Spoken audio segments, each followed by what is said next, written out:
Me siento muy contento de presentar hoy como presidente de la República y aquí en esta humilde Casa de Nariño el libro El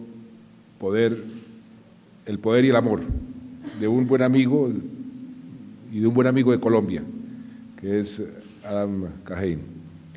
Y lo hago con una doble satisfacción. Por un lado, el de haber sido yo quien lo invitó por primera vez a nuestro país, hace ya más de 15 años, 16 años, gracias a la sugerencia de Carlos Arturo Ángel, entonces presidente de la ANDI, y del entonces embajador de España, Yago Pico de Coaña, y también con el apoyo de la Fundación Carvajal. Y por otra parte, la de haber tenido el honor de prologar la edición en español de su libro que hoy llega a nuestro país. Por entonces, en 1996, en Colombia no se hablaba de otra cosa que del proceso 8000 y no surgían propuestas nuevas para avanzar sobre otros temas tan importantes como el conflicto armado y la misma polarización política del país. Pues bien, hablando de ese tema, en una comida con Carlos Arturo Ángel y el embajador español, surgió la mención de Adam Cajane y del papel muy destacado que ha cumplido en el proceso de paz de Sudáfrica para lograr la reconciliación en ese país después del apartheid. Por pura coincidencia, me tocaba viajar a Sudáfrica a entregarle la presidencia de la UNCTAD a Nelson Mandela. Y ahí aproveché para preguntarle el papel de Adam Cajane y de su proceso, si era verdad lo que estaban diciendo en Colombia. Y Mandela no solo me confirmó la importancia de su contribución, sino que dijo que varios ministros habían salido del trabajo que Cajane había realizado con las diferentes partes del conflicto en Sudáfrica. Con tan excelente referencia y gracias a la gestión de un antiguo profesor, Roger Fisher, experto negociador de la Universidad de Harvard, encontré a Adam y lo invité a Colombia. Sin embargo, me dijo que tenía la agenda llena y que por lo menos en 18 meses le era imposible venir a Colombia por los compromisos que tenía en Canadá, su país. Creo que era relacionado con los temas de los separatistas en ese momento, con un trabajo que estaba haciendo en Irlanda del Norte, que tenía que ver con el IRA, y con el trabajo que estaba haciendo en Sudáfrica. Algunos días más tarde me volvió a llamar y me dijo que de pronto veía la posibilidad de venir a Colombia en unas 3 semanas, haciendo tránsito hacia Sudáfrica.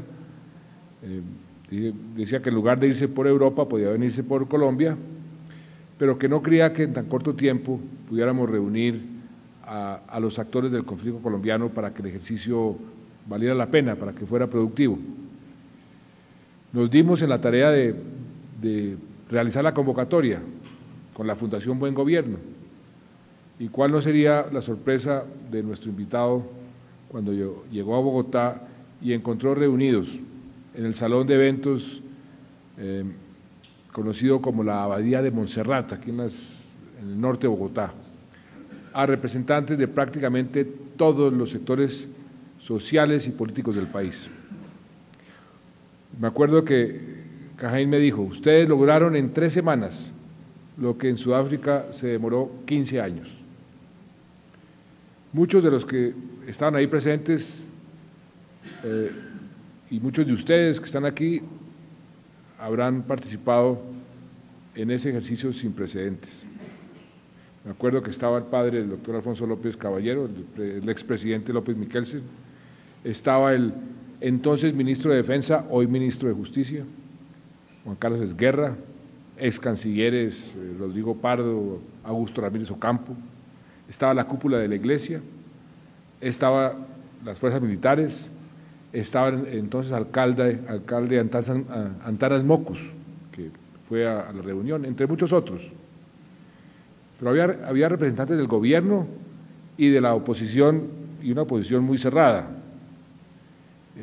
Había representantes de las asociaciones campesinas y de los empresarios del campo, habían representantes de los industriales y de los sindicalistas, académicos, políticos, militares retirados. Y más aún,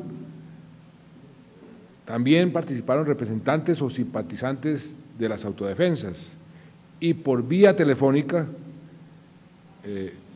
aquí está uno de los participantes, Francisco Galán, y Felipe Torres del ELN, desde Itagüí, y Raúl Reyes y Olga Marín, por parte de las FARC, desde Costa Rica. Nunca antes se había logrado una convocatoria tan amplia, tan diversa y tan exitosa de sectores de la sociedad colombiana, muchos de ellos absolutos contradictores, enemigos, se mataban y se siguen matando unos con otros en aras de un acercamiento para ponerle fin al conflicto.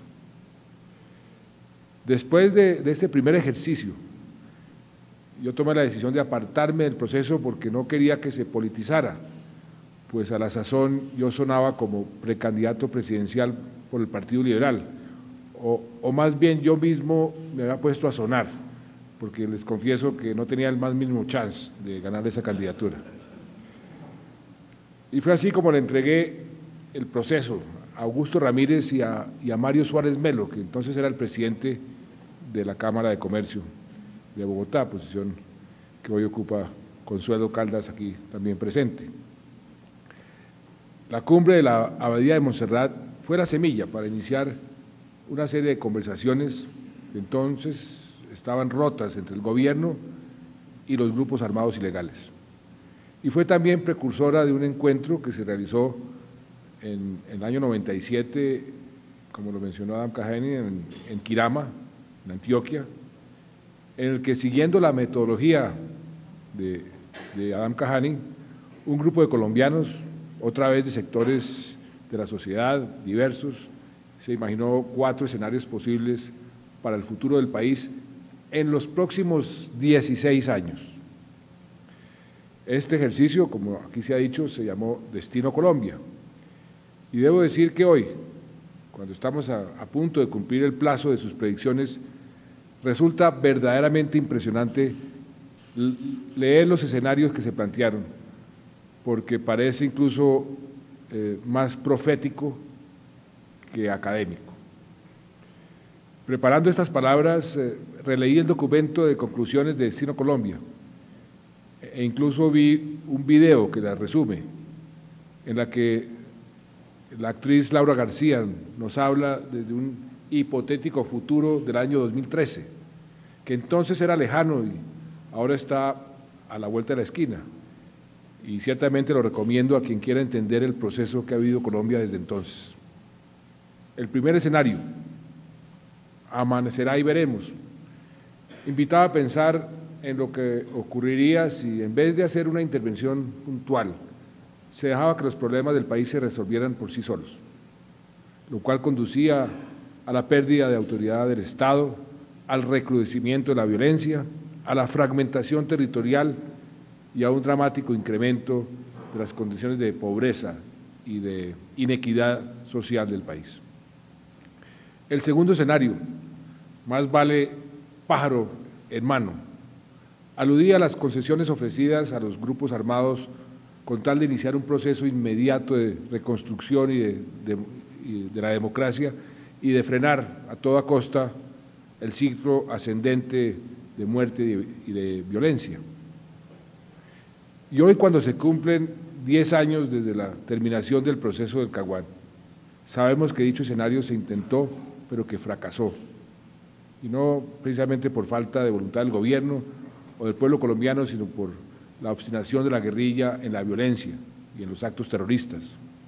Y esto derivó en algunas de las características del tercer escenario, llamado Todos a Marchar, en el que el liderazgo político acoge la demanda popular para restaurar la seguridad y asume un mandato que se caracteriza por la firmeza contra los violentos. Y no deja de ser muy impactante el constatar que desde 1997, cuando se escribieron los escenarios, se habría anticipado lo siguiente sobre este escenario entonces hipotético. Las medidas de estímulo para la economía y para el sector productivo, unidas a triunfos militares, le aseguraron al presidente un segundo periodo, autorizado por una oportuna reforma constitucional. Cierro comillas. Ante tan clara evidencia, ¿quién puede negar hoy las dotes proféticas de quienes se reunieron en ese recinto de Kirama y de Adam Kahani? En Colombia nos hemos embarcado en un proceso evolutivo irreversible que esperamos culmine en una transición pacífica y en una reconciliación definitiva propias del cuarto escenario. La unión hace la fuerza. Ese escenario, que parte de un empoderamiento de la sociedad civil para la resolución de sus conflictos, es el camino que queremos hacer realidad hoy, 3 lustros después del ejercicio de Kirama, con la propuesta de unidad nacional que hemos puesto en marcha desde el gobierno. La unión hace la fuerza. He aquí una conclusión universal que muchas veces pasamos por alto en la resolución de los conflictos sociales y que Adam Kahani, con su larga experiencia y en el libro que hoy presentamos, nos pone de presente. La conjunción de la pulsión positiva del poder, que nos invita al crecimiento y a la autorrealización, y del amor, que nos invita a unir aquello que está separado, es esencial para que sociedades que han sufrido hondas heridas, como la nuestra, puedan superar sus conflictos y construir, unidos, un mejor futuro. Y como bien dice Kahani, la clave para crear nuevas realidades sociales radica en sabernos conectar con nosotros mismos, sabernos conectar con los demás y con el contexto que nos rodea. Pero no solo eso, también se trata de crecer, de enriquecerse con las diferencias para que la realidad social que vayamos creando sea mejor que aquella que queremos superar. Y aquí es donde es fundamental conjugar el poder y el amor, en la forma como lo acabamos de oír de palabras del autor, de Adam Kahani. Y con humildad debo decir que esa conjunción, ese aprender de las diferencias, es lo que hemos querido lograr en mi gobierno, que ya lleva más de año y medio avanzando en muchos aspectos gracias a la puesta en práctica de estos postulados. Partimos en lo interno y en lo externo de la gran importancia que tiene el respeto por las diferencias. Adam Kahani, usted, por ejemplo, no debe saber que esa fue la frase con la cual yo inicié mi reconciliación con el vecino presidente Chávez. Éramos enemigos, acérrimos, y nos sentamos directamente y lo primero que le dije, podemos trabajar juntos si nos respetamos las diferencias. Y esa fue la base de una relación que hoy es una relación positiva para los dos pueblos, para los dos países. Y gracias a esto, en lo internacional, hoy cultivamos buenas y respetuosas relaciones con todos los países, no solamente con Venezuela, también con Ecuador, por ejemplo. Podemos tener muchas diferencias con sus gobernantes. Yo he dicho que con el presidente Chávez somos en muchas cosas como el agua y el aceite. Y a propósito del presidente Chávez, supe que estaba nuevamente enfermo y hacemos votos para que recobre su salud.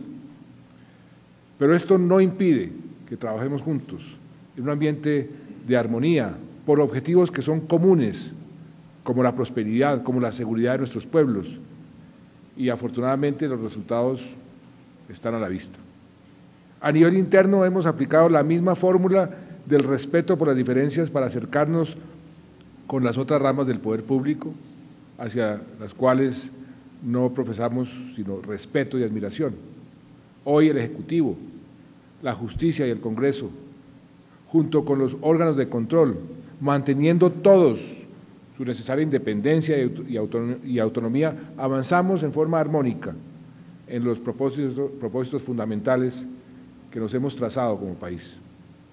También hemos convocado a los alcaldes, a los gobernadores, sin importar su origen político, a trabajar en equipo por sus regiones.